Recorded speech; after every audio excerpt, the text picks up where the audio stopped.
jingle bells, jingle all the way. Ugh. Copyright.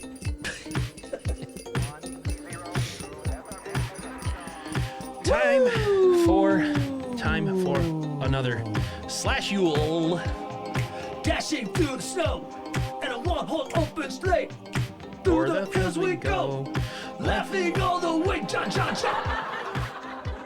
Nice. Those people are laughing. Welcome to SlashU. SlashU. Why do we call it SlashU, Andy? Because it's cold. It's Christmas time. Yes. It's the holiday season. And it is muy frio, but it is a festive time. Muy frio. I love SlashU. Yes. And Andy, I'm just gonna go ahead and say this. I can't believe episode 200 is coming up. Right around the corner. We'll talk about that at the end of the episode because we're on episode 199 today. 199. 199. Feeling fine, dude. We got a good one. We spoil movies at SlashU. Oh yeah, we're gonna spoil the whole thing. If you haven't seen this, go watch it, and we're gonna talk about it today. It's. I still think it's. I mean, Andy, with over 5 years of doing a podcast with you, almost 200 episodes. I mean, that's crazy. Yeah. Speaking of crazy, Please lay it on me. would you rather a butler who would give you the best butt massages in the world, but he would upload them on his YouTube channel? Or would you rather have a personal chef who made you the same meal every day, but it was the world's best spaghetti? A butler with two T's because he's a butt massager. A butler, Butler. you know, and he would set you down daily Best butt for massage. 1 hour to give you the world's best butt massage, but it would be on his YouTube channel. But it goes on YouTube. Or you have a personal chef, the world's best spaghetti. Jeez, that's a tough one because I enjoy a good butt massage for sure. But it's going on, and it's a nude butt. And YouTube's gonna allow this. Yes. It doesn't violate their. It goes standards. on his YouTube, his TikTok. It goes on all his his OnlyFans. Put it on his OnlyFans, and if I get a cut, that'd be great. No, you don't. You just get a butt massage. Okay, well that's all right. Or I mean, you get like. I think I might want the spaghetti though, Nick. The spaghetti is spaghetti ranks right up there. One of my favorite foods. And it's the world's best. Exactly, but it's all I get to eat. Yes. Every day. Well, I mean, it's your dinner. I mean, you still get normal lunch and breakfast, whatever. Then that one hands down easy because I get to eat other food. I would get really sick of spaghetti if it was all I had to eat, even if it was the world's best. But if I'm allowed to eat other things for breakfast and lunch, I'll have spaghetti every night for dinner. If it's the world's best. I would pick the butt massage. Of course you would. Why do you say that? Because you love butts, my man. You're my little butt lover. You're my little buddy. You're my little butt-y. Nick's a butt guy. But I still... For all of the times you've talked about yoga pants. how many episodes? I wonder if we had like... Two, 3 or 4. 3 or 4 maybe at the yoga most. pants. Yeah. So it's chilly here in Milwaukee, Wisconsin. We on my wife's birthday... Uh-huh. Happy belated birthday to Miss Jody Bankhead. Happy birthday, Jody. You're the best. Our manager. Yep. It dumped. You were in Saner with your lovely wife Cheryl. On Yes. her birthday, we got almost a foot of snow. Yeah, we got a lot of snow here this year. She is still, and it's like 2 degrees outside. It's chilly. Snow has not even come close to melting. No, and it won't for a while. Our heater is broken. We have a little. I mean, it's a semi-finished basement where our studio is, and I try to plug in the heater to warm Andy's butt up And our hearts. and our hearts. But And I plugged it in. It's not working. well, that's okay. I'll talk to the manager. We will keep everything warm with our comments on another great Christmas themed slasher movie. This one is a anthology, Andy. I love this format for really a lot of movies where you've got like a frame story telling other shorter stories. I didn't like it for Fright Before Christmas. Why not? Sucked all of the balls in the world. Did that movie really suck? Yes. I mean, Perhaps we've mentioned it I over the disagree. last 2 weeks. I disagree. The week we covered it, and last week we hated on Fright Before Christmas. But the movies that That's do going to be a running joke this episode. the movies that do these Anthologies. short stories. Short stories, yeah. Yeah. And if they pull them off, they do them right, and they're good stories, it's a great overall movie because it's like 4 mini movies in one. It is fun. I thought this movie was fun. I know on last week's episode we bring up continuity and form. Yeah, we point out when they miss stuff, right? That happens a lot, but not unlike the movie last week. This one definitely had a bigger budget. Yes. Definitely a lot of cast. Yeah, there's a long list of people. You're gonna have to stay with us on this one. It's okay. Some of the character names don't matter. Yeah, some of the character names do not matter at all. It's also a good time to hit pause right now. And welcome back. Hey, what did thanks. What did you think of the movie? Did you watch it? Did you like it? Did you like it? I'm stoked to get into it. Here we go. It is a longer one from 2019, 1 hour 45 minutes. Holiday Hell. Holiday Hell. Oof. Jeez. Sorry. That's okay. Pegging the needle here. It's I bet our listeners are, holy shit. Directed by Jeremy Berg, David Burns, and Jeff Farrell, which makes sense. 3 different directors because there's different, mini stories within this movie. The so 4 rooms. multiple like directors. Tarantino, Robert Rodriguez, all that stuff. Yep. Multiple directors. It's great. I am stoked on it. You really sound like it. I am ready. I am stoked on it. I am so excited. But don't let my excitement take away from the Cliff Kill notes. Nope. You ready? I'm ready. Andy's fa la la la la la la la Kill Notes, Cliff Kill Notes, brought to you by Colby Does Horror. Ooh, if thanks. you like horror and you want to hear some rad content, go visit our friend Colby at Colby Does Horror. Good looking piece of meat with a lot of horror knowledge. Yep. Don't miss out on what he has to say. Legit sponsor. Colby Does Horror. Yeah. And now, Andy's motherfucking Cliff Kill Notes edition, motherfuckers. Well, thanks, Colby Does Horror.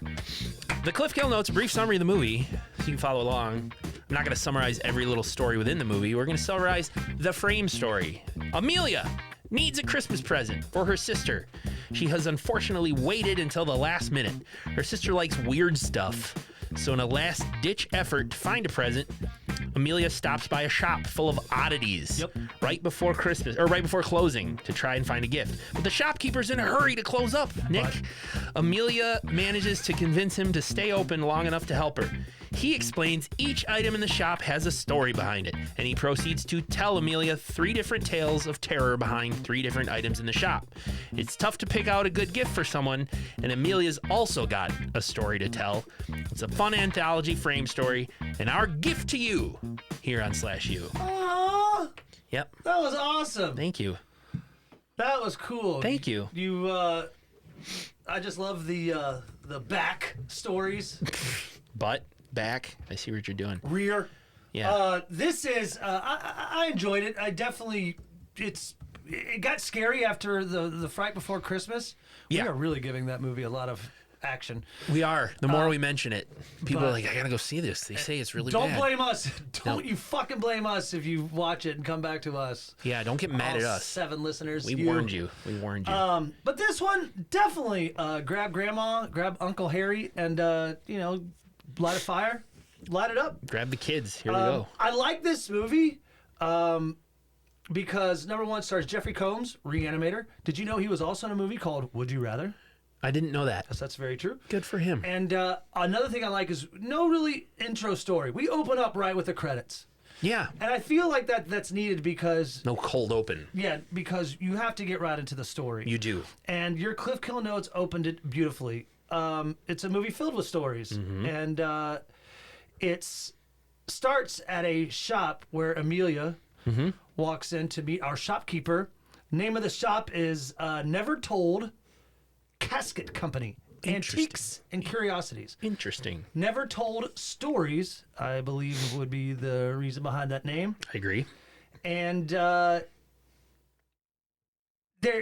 this one's a hard one because there's so many stories and the characters. Yeah. And you know how I feel, Andy, about sometimes when we get into this episode, I get a little anxiety it's okay. Because I get worried about the characters and people staying along with this listening, and following the story. Yeah. I feel like that's kind of been broken down. I still remember the Nazi shark zombie one we did. That was That one, Sky Sharks. That was like, and then the mutant general, Gustavo. This is a real easy open. She gets there. The shopkeeper was about to close. She convinces, please, I need you to help me. I got to find a gift for my sister. And he's just like, a lot of people come in here and they look around, but they don't buy anything. And she flashes a big wad of cash. Okay, yeah, remember this. He's like, no, I'm interested. Keep open, yeah. Big old wad of cash. Wad of money. So and of course he's going to stay open. Absolutely. He was on his way to dip. Yep, but he does say everything in this shop has a story. Yep. I don't sell it unless it's got a good story.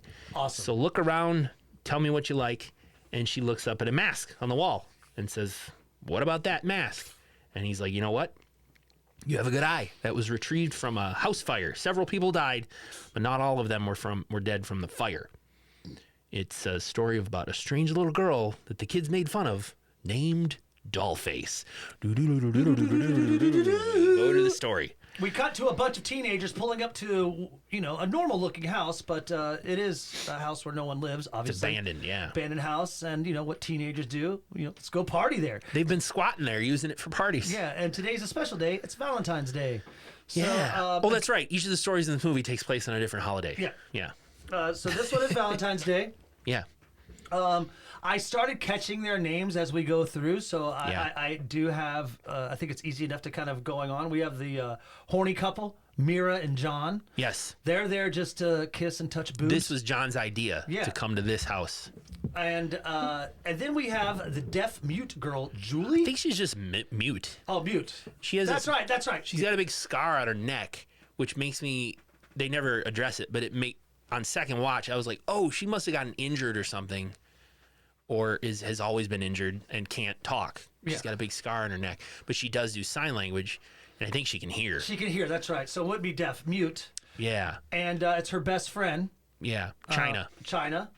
And then there's two socialite girls who are kind of like, oh my God, I'm Jin, this is fucking great. One of them's named Sandy. Susie. And the other one's Susie? Yep. Sandy and Susie, great. Sandy and Susie. So. And later there's dudes. Yeah. Kenny and Paul. Yeah, but. Not important. Not important. What it really is just kind of keeping these separated off into couples or to pairs, if you will. Yeah. John gives a quick story of the house. It was a house owned by Ken and Barb Doll. That's where their names, Ken and Barb Doll. Do you think that has anything to do with Ken and Barbie? Yes, and it's pretty on the nose. But he explains they've been partying here. A couple murdered each other, or no, the husband. The husband chopped off the wife's head. Yeah. And then how did he die? Yeah. And they had two daughters. Two daughters who went crazy because of the parents' death, and they're off in the nut house still. Yes. That's what he says. Technically, the daughters own this place, but they're still in the loony bin. But didn't they torture but these two daughters? Yeah. These two daughters were tortured by. The kids that are there. When they were children together. Yeah. Oh, children. When they were children together. They made fun of the daughters. The doll daughters. The doll daughters. That sounds like a great band name, too. Yeah? Doll daughters. Yeah. Doll daughters. Like fucking hardcore. Fight to the death against the Dixie Chicks. Yeah. Dixie Chicks and doll daughters. Doll daughters. But again, this is the only story that really kind of confused me, but I'm just going to press on. It's not a big deal. It isn't. As they approach the house, you could see somebody's clearly in the window spying on them. Yeah. That's going to be our killer. So there's no power, running water, still furnished. It's a perfect house for kids to party in. So the horny couple takes off to find a better place to see penis and boobies. Mm-hmm. And that's John and Mira. Yeah. But before they get busy, Mira's like, yo, I'm going to go grab a beer. Do you want one? She's not about being there. She's not happy to be there. She thinks this whole thing sucks. But, she's like, well, maybe if I have a beer, that'll get me more relaxed. So she runs off to go grab her and John a beer. So that leaves John, her partner, kind of look around the room. Yeah. And it's kind of cool because during the whole time, you can see it. There's a doll. The mask, doll mask, face, whatever. For the whole story. Sitting in plain sight. In a rummage of clothes that are hanging up. Yeah. So he's looking around and finally he sees the doll face, looks right at it. The eyes open up. Yep. And we assume lunge at her. Yeah, at him. We'll assume that he dies. I'm gonna assume he died. You kind of hear like a squelch noise. Yeah. He probably gets stabbed. And then we just cut right to the Julie and her best friend China. Back in the living room. Yeah, everyone's trying to get Julie laid. I guess everyone's like, "Hey, is Julie or Jill? think it's Julie. That's what I wrote. But again, it doesn't matter. Doesn't matter. It's one or the other. And call her Jill if you want. Also, Nick, I made note. No one here seems to even want to be here or even like each other. They're all like trashing each other. I agree. And they don't seem excited to be here at all. I like back in high school. Are they friends? Yeah, friends. Like if it was a big party, you would see people you didn't like in high school, but you didn't just talk to them. You just wouldn't. You would ignore them. But no one seems to be happy to even be here. Yeah, they all like the socialite girls. Even look, are Susie and Susan. Susie and Sandy. Susie and Sandy. Thank you, Sandy. Hey, Sandy, what's going on over here? Yo, let's go to Susie and Sandy. Yeah. Well, Sandy Susie wasn't in Greece. They're like, let's go to the basement. Why are we here? We're not hanging out with you, weirdos. Yeah. So they grab a bottle of booze and let's go those two go down to the basement. Go down, Susie and Sandy and Susan. Mira comes back. Where's the beer? And it's like right here. And like she doesn't even like China and Julie. Like okay, and she she goes back into the bedroom with the beer and with John's beer. She picks up like John, where are you? What where'd you go? And as the door closes, you can see Dollface Girl is behind the door. She picks up a family photo of the family that used to live here, and in the reflection of the glass on the photo, she sees the Dollface Girl sneaking up behind her, who kills her. Dead. So there's two right away. Right away, and then we get Sandy and Susan in the basement. Susan, I guess, has been hiding a secret. She decides to put a move on Sandy, and they kiss. Leans in and kisses her. Your skin's soft, your eyes sparkle, and kisses her. Sandy doesn't pull back. She accepts the kiss. Yep. But when the kiss ends, she's like, OMFG, you dyke. Yeah, gets all homophobic. Yeah, gets all weirded out, because I guess she's maybe questioning her own sexuality. She runs wants to off. fight it off. She runs off. And upstairs, Sandy grabs her stuff. Leaves. And it's like, you are all freaks. I'm fucking out of here. Yep. And the China girl, like Sandy says, like, I don't even know you. And China's like, I went to grade school with you. Like, we've known each other for 12 years. And there you go. And Sandy's like, well, you didn't leave much of an impression. And she storms off. And China stands up and says, like, this is enough. I'm going to give that bitch a piece of my mind. And she storms out after her, leaving mute Julie on the couch alone. Yes. For now. But as she storms out of the house... Yeah, Julie is going to go down to the basement, but then I think China busts back in, making out. With the boys. The boys are here. Yeah. And Kenny and Paul. Yeah. China immediately takes off with one of the boys outside, and that is... Paul. Okay. Yeah, Paul. They go outside, and against the air conditioner unit, they start making out. And she goes down on him to give him a mignon job. Yeah. He says you got to be knee high to ride this ride. What a dick. And I don't mean his penis. I mean, he sucks. Yeah. He's like, you got to blow me before we have sex. That's basically what he's saying, which I hate to be so graphic, but... Well, foreplay is part of... What an a-hole, though. Reciprocation goes... Yeah, but he's like, you got to get down here and do this to me before we do anything else. He's... She does that. She complies. But then as he looks, kind of opens his eyes, there's Dollface with like an axe or sickle or whatever. Mm-hmm. She cuts off half of his face and it falls to the ground. Yeah. And China turns and you think she's done for it too, but they cut away. They cut away right away. And this is back in the basement. Lonely... Susan, lonely blonde girl. Yeah, she's kind of, finishes the bottle, chucks it on the ground. She's pissed and upset that she tried to come out. Yeah. And she gets killed. Yeah, she stands up. You just see a piece of cloth come off and pull her off screen. Yeah. So you just assume that she's going to die too. She's pulled off camera. Yeah. Back with Julie, our mute girl. This guy seems to be a total blowhard. He sucks. Bragging about himself, forcing himself on her. He tries, yeah. Julie's not having any of this. She shoves him away. Yeah. And says, because he talked about going to UCLA. She signs says maybe UCLA will teach you some manners. Yeah.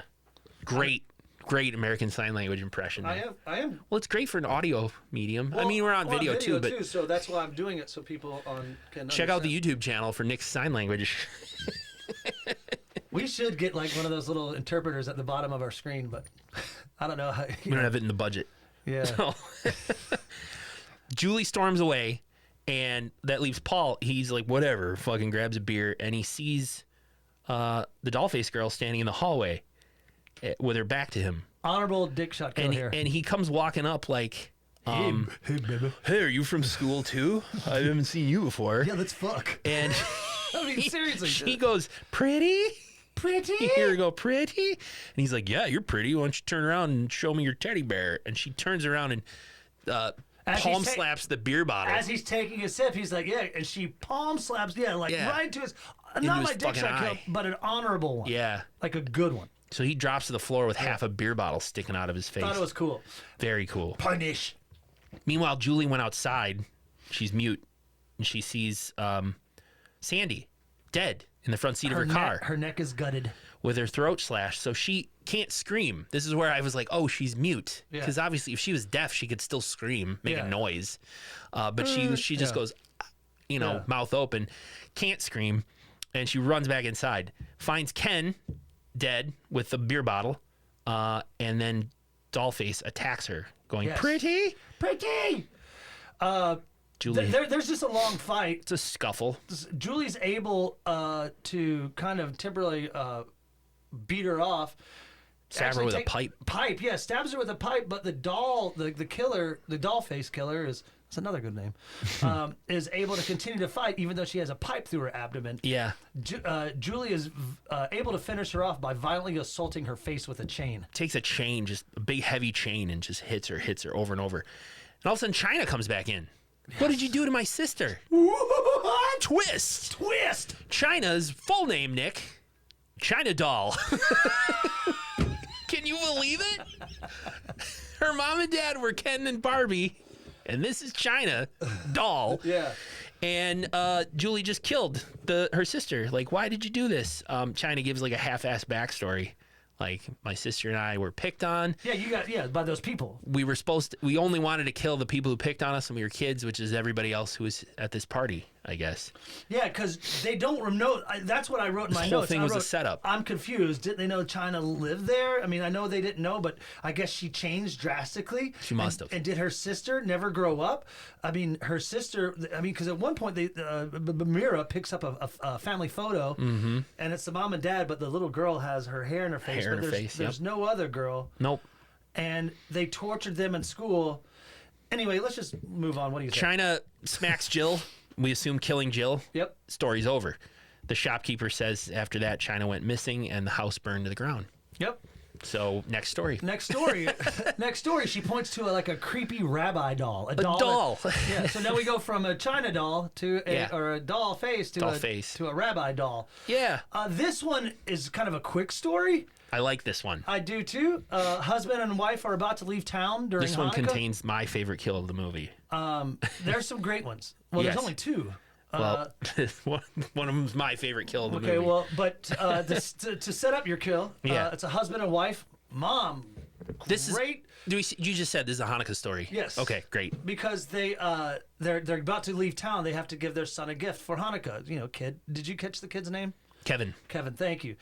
But before they dip out, they give him a present for Hanukkah. It's a creepy rabbi doll. Yep. I mean, I wouldn't say creepy. I mean, it looks creepy. Handmade. I think dolls are creepy. Handmade. Yes, there you go. From Germany, and it's one of a kind. There's only one of it in the whole world. And they're explaining to Kevin, this doll will keep you company while we're in Germany on our business trip. Kevin's like, you're leaving? And Dad, exposition to explain gaps in the plot. Dad's like, yeah, don't you remember? We said we were going to take the red eye tonight to Germany. It's like, yeah, that's why it's night. That's why they're leaving now. Yeah. That's why all this is happening late. Yeah, that's actually good. In case you're wondering. Because I did catch that. I was like, wait, that's smart, though. That's good writing. I mean, it's Lisa the babysitter's coming. Lisa the babysitter. She's going to take care of little Kevin while her parents are gone. Right. But she has a nefarious plan, Andy. Lisa is up to no good. She sucks. Kevin must not like her because he runs and hides when she gets there. She's been watching Kevin for a while just for the ultimate score for this night.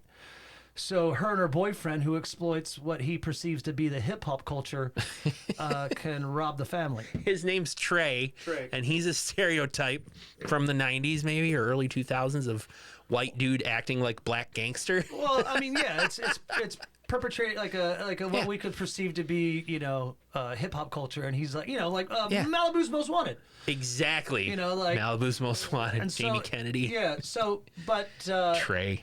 I don't know why they have to introduce him. I guess to show that he's just Lisa's doing all this for him, but he doesn't care about her because he's getting a blowjob from some other girl. No, we have kids that listen. Oh, There you go. I'll bleep it out if I remember. There's a difference between blowjob and. I won't remember. So, yeah. In any way, like Lisa's just like, you get here, 2 a.m. 2 a.m. Everybody will be asleep in the neighborhood, and we're gonna rip this whole family off. But guess who overhears this? Kevin. Yep. And Lisa gets all mad. Like, you better fucking stay in your room. You're not going to rat us out. And, get in your room and lock the door. Yeah. He gets mad at the doll for whatever reason. Kevin's just like, you're not going to help me. And he throws the doll. But he discovers, like, a scroll that was in the box that the doll came in. And the scroll is in Hebrew. Yeah. And did you write it down? Yes, I did. Oh, what does it say? If trouble finds you, help will arrive. Read these words, and he will rise. In the light, in the night, rise of my will with your might.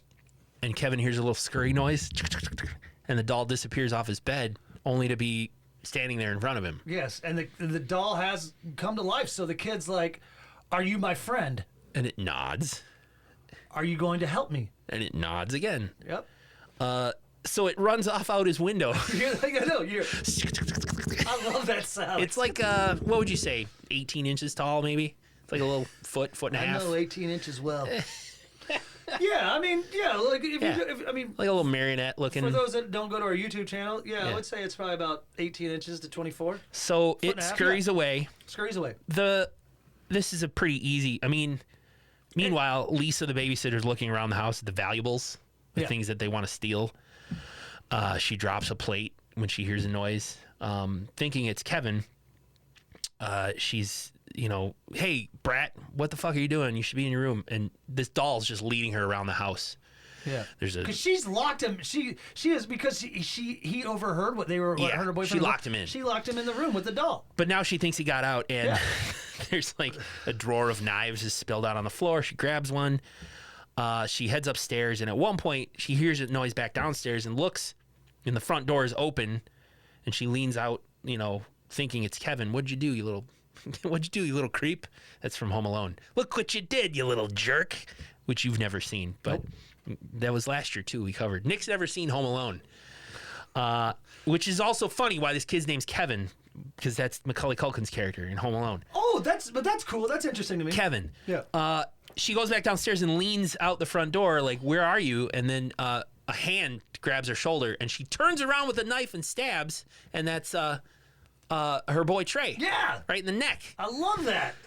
It's just like surprise. I thought that was an interesting twist because so cool. It isn't.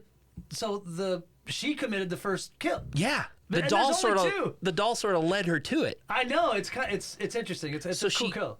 And then Kevin's on the stairs laughing.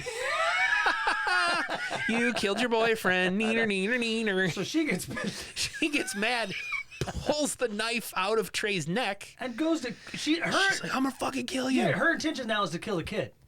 And she runs upstairs, and at the top of the stairs, she's like, where are you, you little shit?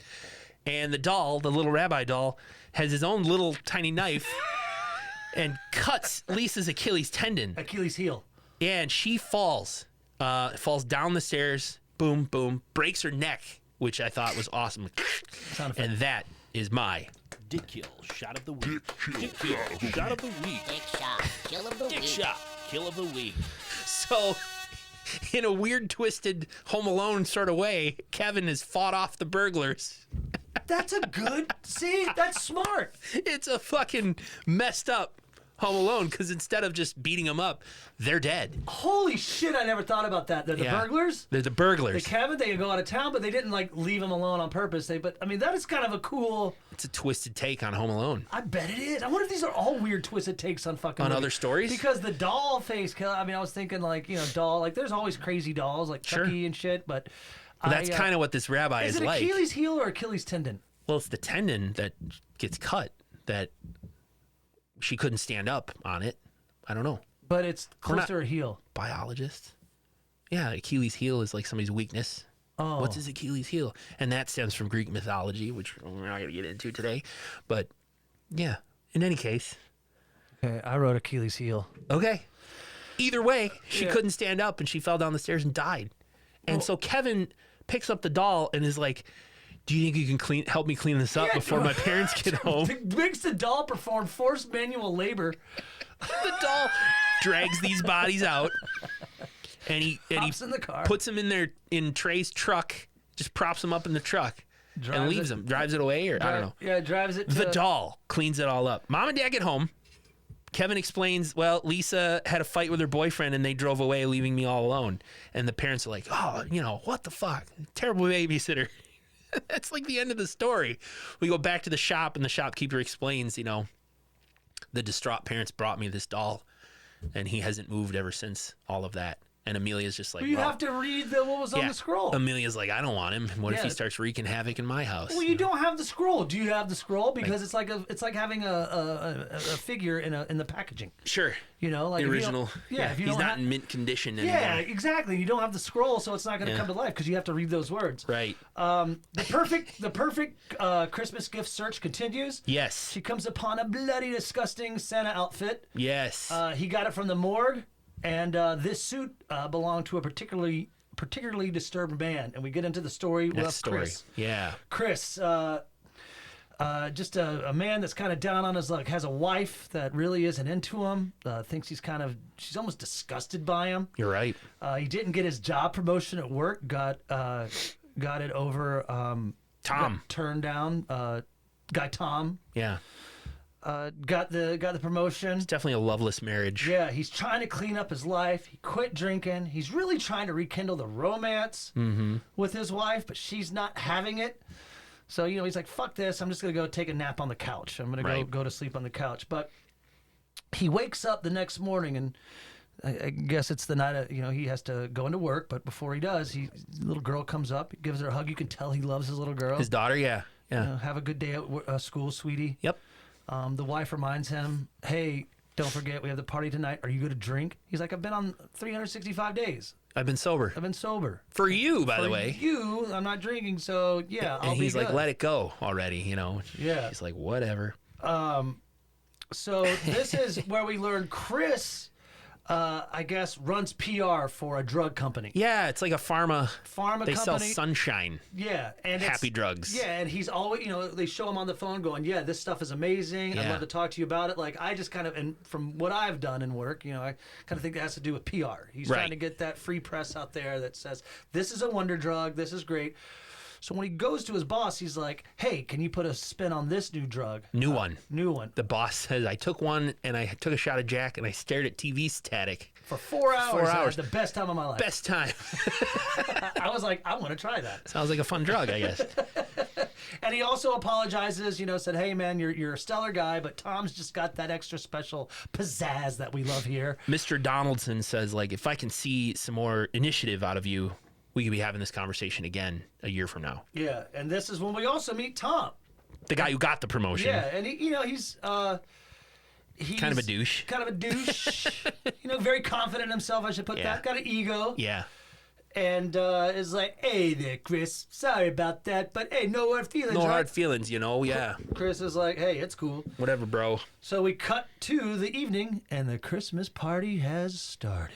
So Chris's wife is there talking to his coworkers, and he is Santa. Dressed as Santa in a chair, and people sit on his lap. Chris can't take his eyes off his wife, even when a voluptuous woman who's kind of flirting with him, she's very, her revealing dress. And she's all, I want something sweet, Santa. Or something naughty, too. Chris is looking over and sees Tom and his wife talking. Mm-hmm. And right away, Yeah, he's distracted briefly by this woman and loses sight of his wife. So he gets up to go find her. And he comes upon his wife and Tom going at it. Yeah, he's performing sex on his. I'm trying to think about it. Yeah, performing. He doesn't walk in on them and blow his cover, but he definitely he sees them, and he leaves the party, goes off to a bar, and he gets wasted, and he remembers that he has those pills in his pocket. Mm-hmm. So he decides to take one. Mm-hmm. And so he just spends the next few hours at this bar, and he's just getting fucking wasted until he's finally kicked out. Yeah. And the bartender kicks him out. The bartender follows him out with a bat just to because make he sure. pisses all over the floor on his way out. Yeah, he's like, fuck you. And he's pissed. So the bartender grabs a bat to make sure that he's leaving and Piss all over my bar? Yeah, to maybe give him a couple knocks around the head. Yeah. Chris, I guess, under the influence of the drugs and the booze, Beats the shit. Yeah, decides to take the bat away from the bartender and beat the living hell out of the bartender, killing him. Kills the bartender. Looks up and notices a hardware store.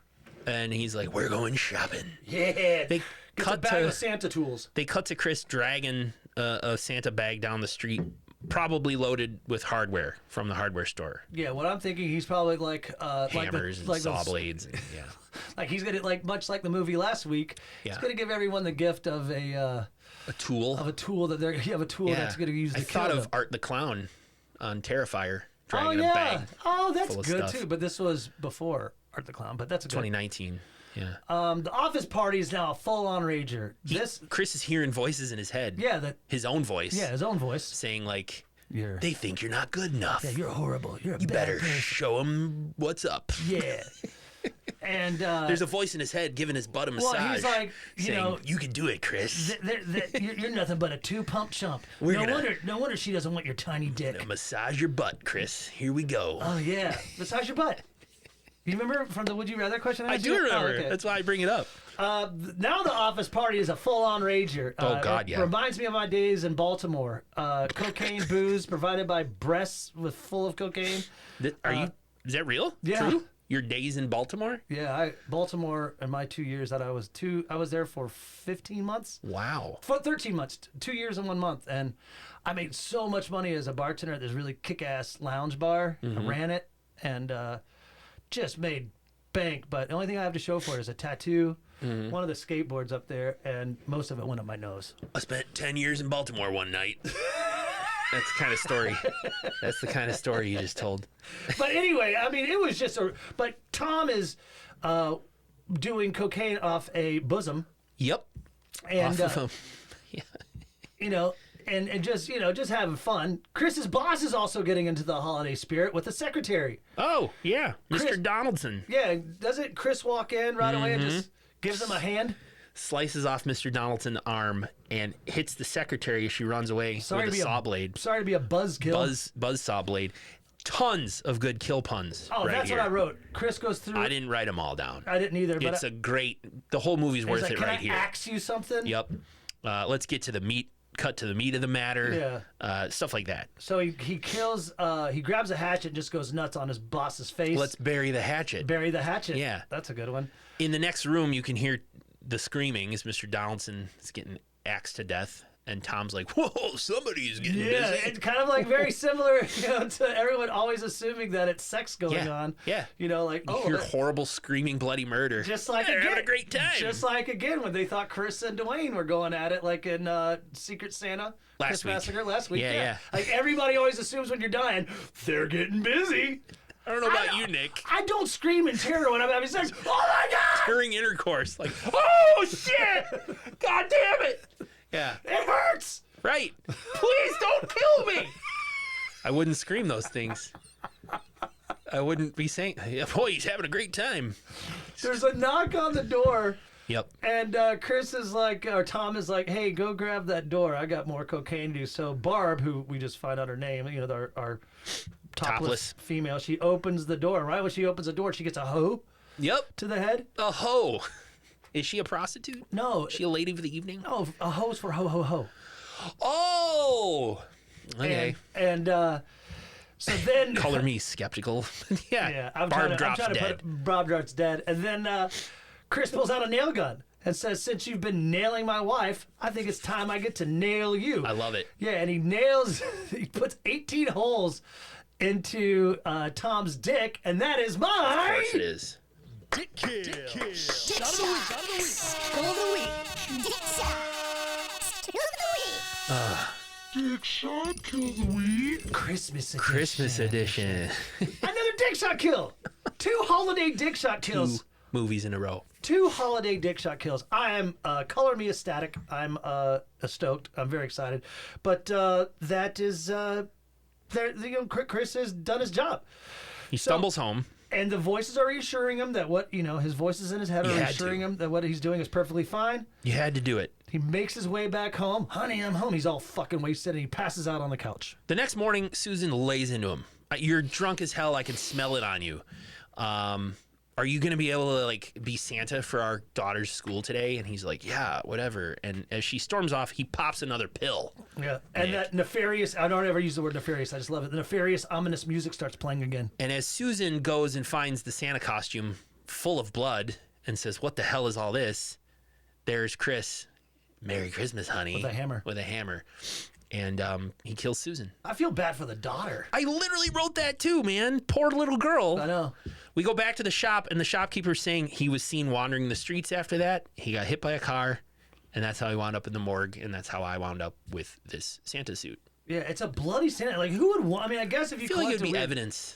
Yeah. I feel like it would definitely be evidence. It would be in a morgue. I don't think you would, I don't think you would send that bloody outfit to the morgue. That would wind up in evidence. That's a good It would call. be in a police evidence lockup forever. Even if the guy died, I don't think that they would let the general public have this. No shit. Anyway, Amelia seems to be getting a little disinterested in the store.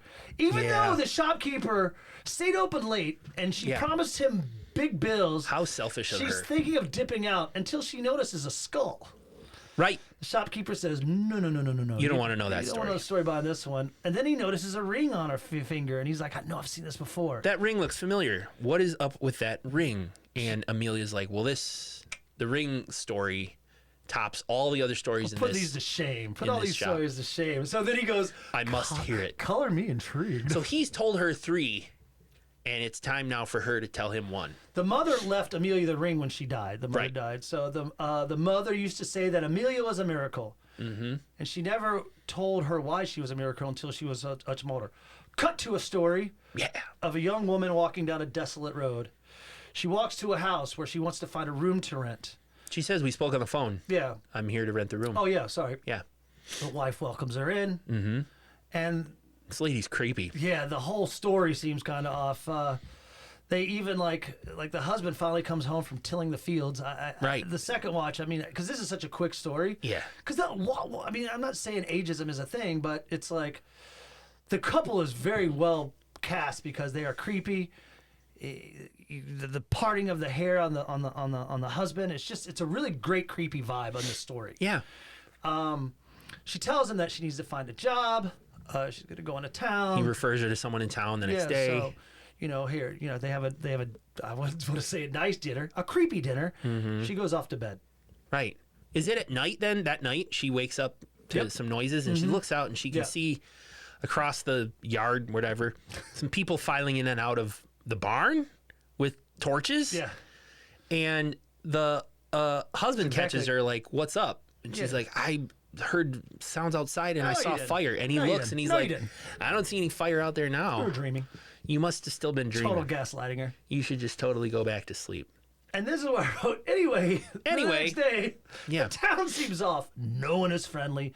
Everyone's weird as fuck. It's so strange. It is. Like, like no one is hospitable. She walks into the hardware store where, she sees someone, a female stacking shelves, and she's like, hello. And the dude, the owner. Can I help you? Yeah. He seems kind of friendly, and she's like, yo, I'm looking for a job, homie. What's their names? The Smiths sent me. Yeah, it doesn't matter. And he's like, oh, right, okay, well, the last girl they sent didn't work out, but my daughter's going off to school, so what experience do you have? And she does the whole like, I'm a fast learner. I'm a people person. I'll work all the hours you need me to work, blah, blah, blah. Tell you what. Yeah, come back tomorrow, and we'll try you out, and might be able to give you a job. But before she can leave, the girl that's in the store reaches out to her, goes, ugh! And her half her tongue's missing. Yeah. Well, that's weird.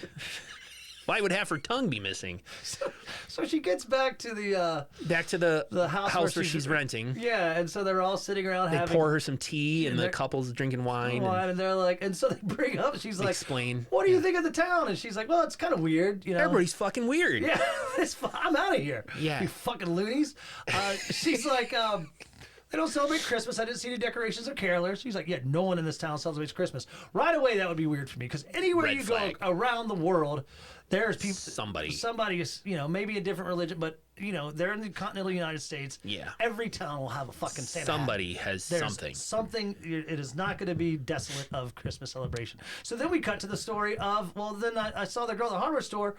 She didn't have a tongue. She didn't have a tongue. And she chewed it off. She chewed it off. And funny, I just brought up the tongue story too. Maybe Your tongue? Yeah. No, but I mean, yeah, like Talked about that last week. but but they said she ate her own tongue. That's weird. And the wife. Try it.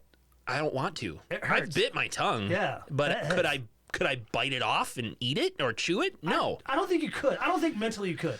It'd be difficult. Let us know if you tried on Yeah, SlashU. have you ever tried leave to- us a note in the comments. You bite your own tongue off. Well, anyway, that's Sorry. what the wife says. Like, yeah, she chewed her own tongue off. She's nuts. And as she's talking, this girl starts to get drowsy. This is when you know something's She going realizes on, it's possible. going on. It's possible Bill Cosby's been there because dark. It's dark. I'm sorry. I'm sorry to bring that up on Christmas. that, man. You shouldn't, but I So shouldn't. many horrible I people. shouldn't have even made the joke because she realizes her tea has been drugged Yes. and she passes Fuck out. Bill Cosby.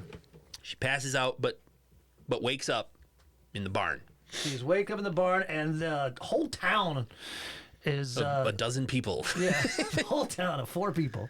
Yeah. Like seriously, this town of dozen. Led by the husband and wife who are putting her up. Right there, the husband's holding a scythe, Yeah. a big death blade, like what death has. And what are they trying to do here? Invoke the goddess? They are invoking the goddess of Flubania to give the woman a baby, and they Right. need Amelia because they haven't been blessed with it. So they call on Flubania. They need a sacrifice. They need a sacrifice. So they kill This girl. this girl. They And, chop off her head. Yeah, and this whole town, I guess, is a cult for Flamalia. I'm just making up Flamalia, but they're a cult. Right. They don't fucking. They need to have a baby, and I guess I don't think these people know how babies are made. I don't think they understand how When, if the wife when a man and a woman love each other, They sacrifice them someone else. by cutting up their head. and her soul gives you the baby. That's how it works. No, I don't think. Because when I was watching this, When a man loves a woman, the husband and they wife, kidnap a girl. the husband and wife are like, Cut off her head. we want a child, we want a baby. And I'm like, okay, so why don't you just guys have sex? Have unprotected sex and try to conceive a child. Semen will go to the egg. But instead, yeah, biology here. But instead, they're like, we have to put an ad on Craigslist, get a tenant, kill her, and somehow Sorry. her sacrifice will make the woman pregnant. But Nick, it works. It does, but I mean, but going back to like the last time, like the hardware store, the last girl that they sent me didn't work out. So maybe Right. they've tried this before. Right. So in any case, when a they man pray. loves a woman- that's They cracked me pray up. to the goddess. They kill this poor tenant girl. They have a baby. That And baby's Amelia. they must fast forward a few months, and there's a crying in a crib, and we come back to the shop, and it turns out that was Amelia. Amelia says, it was me. I'm the miracle baby. And that's like when she She looks at confronts the shopkeeper about it. And she's like, you probably think that's weird. The story's weird. He's like, no, the story's fascinating. It's real. Stories connect people. They live longer than we do. They transcend death. The power of a story is real. And I think that's true. Myself personally, Stories are good. stories are rad. And so Yep. the storekeeper is like, I don't think this is weird at all. Mm-hmm. But he really wants that ring.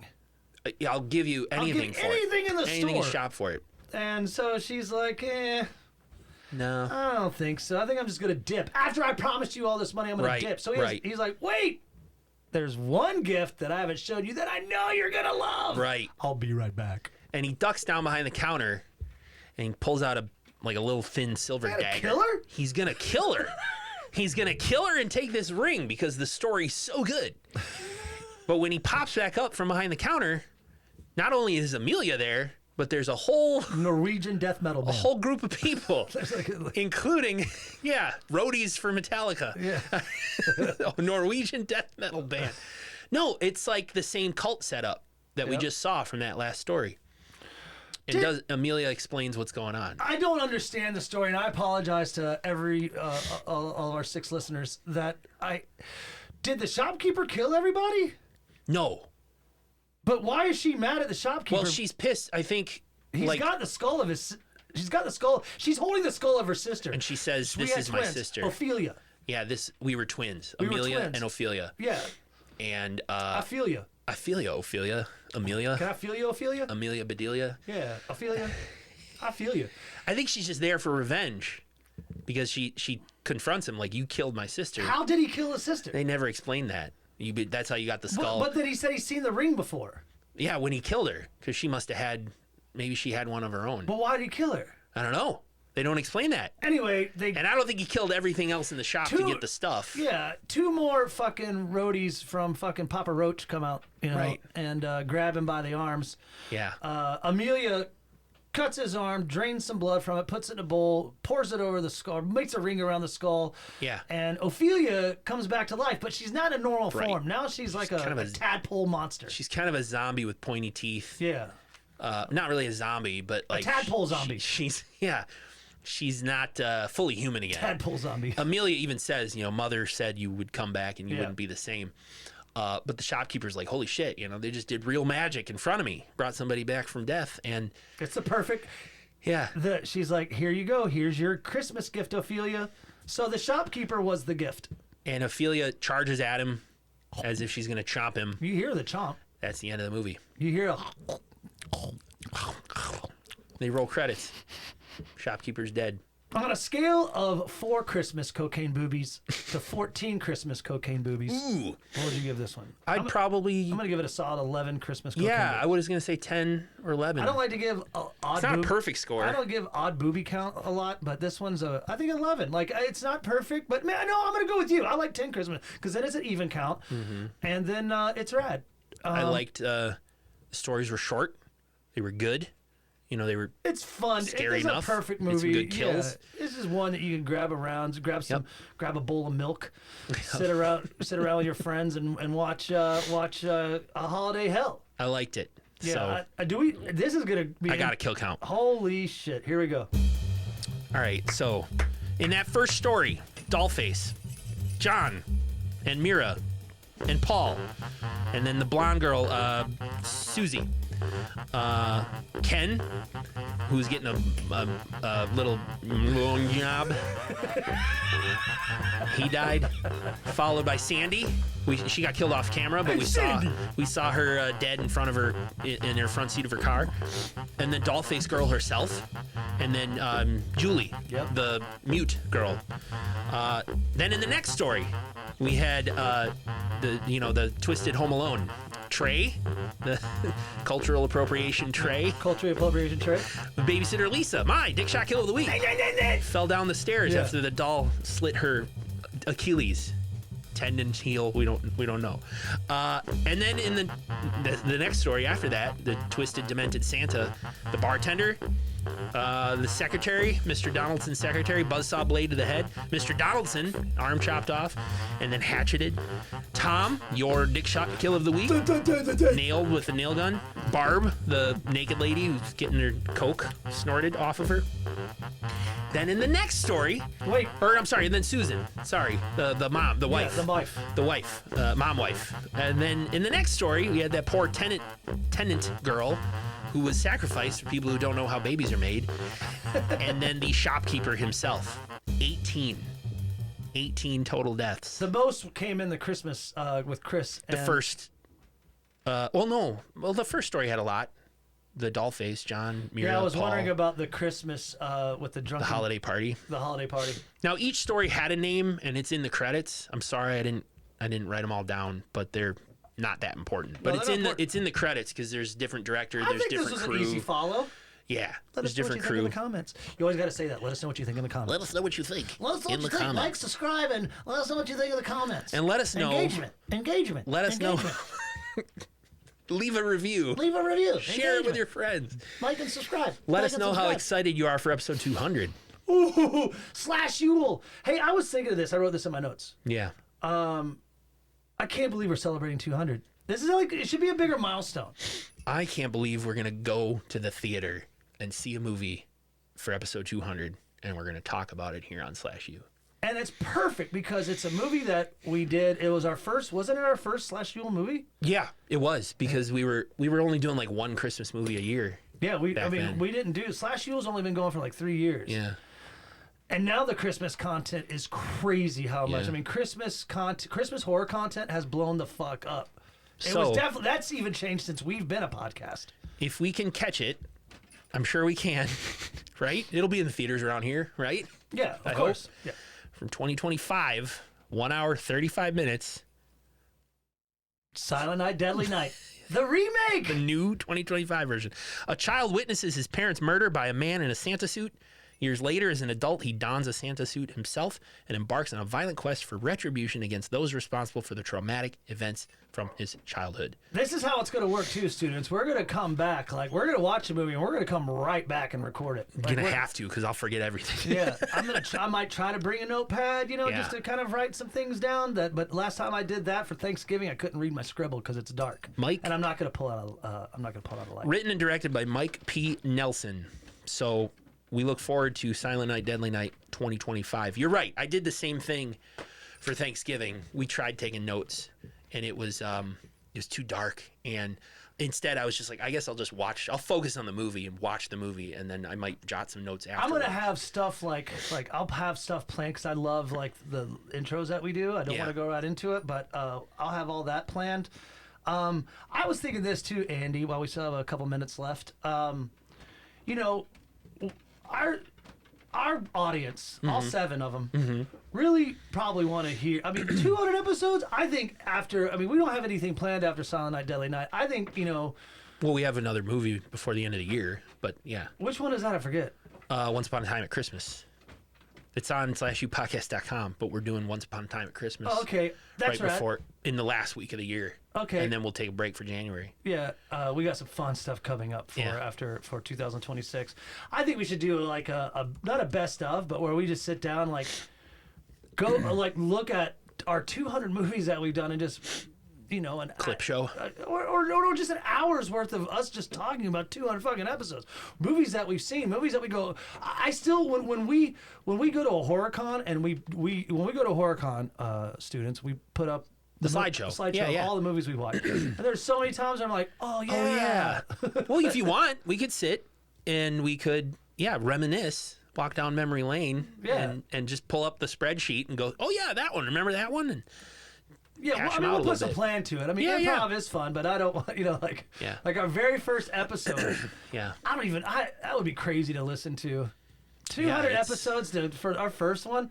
Yeah. You remember we tried to sound like, I feel like we were also really trying to be funny and silly, but we were also trying to be like, We were pretty prim and proper, or Yeah. kind of a little more low key than we are now. I feel like I've grown up though a little bit. I feel like I don't try to talk about pubes as much. Okay. Hey, there's our manager. I don't necessarily agree with that, but I think We just, maybe you're right. So we're just wrapping up. We're just talking about 200 coming up. I'm moving into a new house next week and beyond, and that's taking up a lot of time. It's great, but very excited and terrified.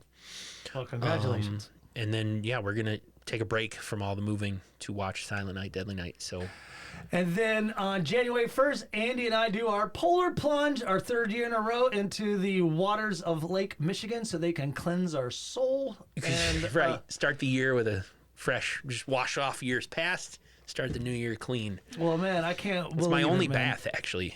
I only bathe once a year, and it's in Lake Michigan on New Year's Day. So, Well, I still can't believe 200's coming up, man. I'm blown away, but thank you all for being here. I love you all. I love you, Andy. Love you too. And we'll see you for... Episode 200. Holy shit, that's right. Yeah. All right, class dismissed. Later.